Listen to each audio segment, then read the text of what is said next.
Welcome to the November edition of the glassBYTEs.com newscast, sponsored by AGR&R Magazine. I'm Penny Stacy, editor of AGR&R. And I'm Holly Biller, Vice President of our Video Services Department. We just returned from Auto Glass Week at NACE in Las Vegas, and what a jam-packed week it was. The event concluded on Saturday, November 7th, with the naming of the newest Pilkington Classic Auto Glass Technician Olympics gold medalist, Jamie Browning of Glass Pro, in Charleston, South Carolina. Browning, a third-time competitor, took the time to chat with us just after he learned he had won about difficult parts of the competition and how it felt to win. It's still kind of sinking in. I think tomorrow I'll realize what happened, but right now it was nice. It's always difficult, when you're competing against guys of this caliber. So it's tough, But it's my third year.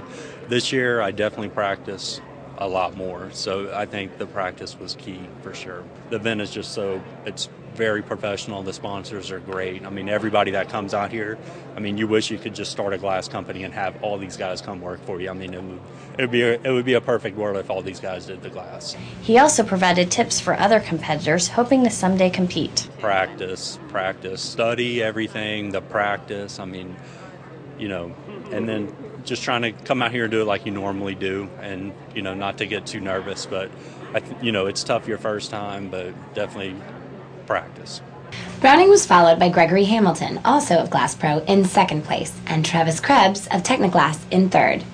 This was Hamilton's first time competing, and he spoke to us briefly about the competition. I feel great. First time out, came in second place. Yeah. Krebs, who is based in Taylorsville, Utah, was no stranger to the competition. This was his third time competing and first time finishing in the top three. Like I said, it raised the bar for the company, for the industry, and just for the competition and just for the fun of it.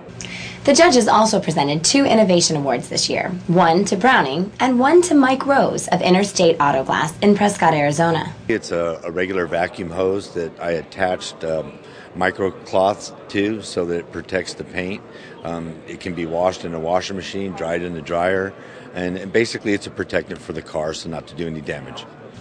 The 4th annual Walt Gorman Memorial Windshield Repair Olympics also was held last week.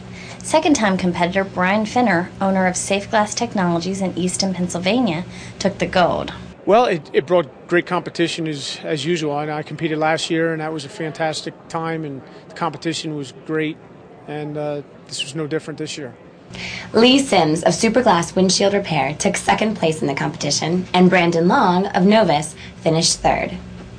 And now for a word from our sponsors. When we come back, a recap of the Egress Conference. Are you ready? The glass industry is under siege. Competition is being eliminated, putting both glass retailers and their customers at risk. The time has come to stand up for competition. We must provide superior solutions by embracing capitalism, delivering innovative solutions, better managing costs, and creating viable alternatives. Join us in this battle for a secure industry before it's too late. Welcome back. This year's International Auto Glass Safety Conference was particularly special as it was keynoted by national hero Captain Chesley Sullenberger. Sully, as he's known, was the pilot of the January 15th U.S. Airways flight that ended with the Hudson River landing, saving the flight's crew and all 155 passengers. Egress Council President Deborah Levy began her introduction of Sully a day prior to his actual speech, though. She read several excerpts from his book to attendees and surprised them with how similar the airline industry sounded to the auto glass industry. Most customers today select a provider based on price. If one is $5 less than a competitor, then the provider with the lowest price gets the order. The net effect is that we are under intense pressure to lower costs. This has cheapened the experience of what we do. The next day, Levy introduced Sully to a crowd of about 4,000 as NACE attendees joined the Safety Conference attendees for the event.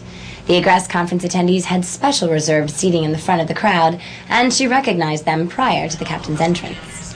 Sullenberger, who donned an Egress pin, spoke not only of the fateful landing on the Hudson, but also about the events leading up to that day, the role integrity has played in his life, and his own commitment to safety.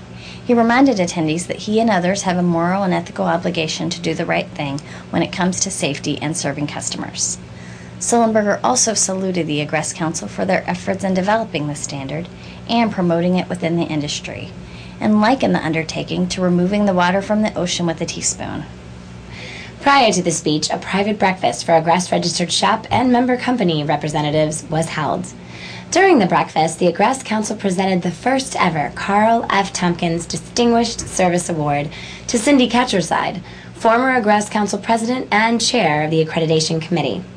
The Agrest third-party validation review program also was a hot topic during the conference, and the first validations actually were scheduled to begin last week. Jeff Olive of GlassPro and Penny Ouellette, program developer for Orion Registrar Corporation, the company administering the validation review program, held a mock validation review on the show floor and answered questions from the audience about what exactly a validation review will entail. A validation review checklist available at agrest.com also was distributed. The Independent Glass Association and the National Windshield Repair Association also held marketing conferences during the event. Attendees of the conferences heard from industry experts such as Gerald Zwart of Clearview Windshields, who spoke on television marketing, and Scott Orth, an internet marketing expert, who offered tips on organic versus pay-per-click methods, website development, and more. Be sure to watch for our special upcoming digital-only online edition of AGRR Magazine for more from the week's events. Thanks so much for tuning in to today's newscast. I'm Penny Stacy. And I'm Holly Biller. And we'll see you next time.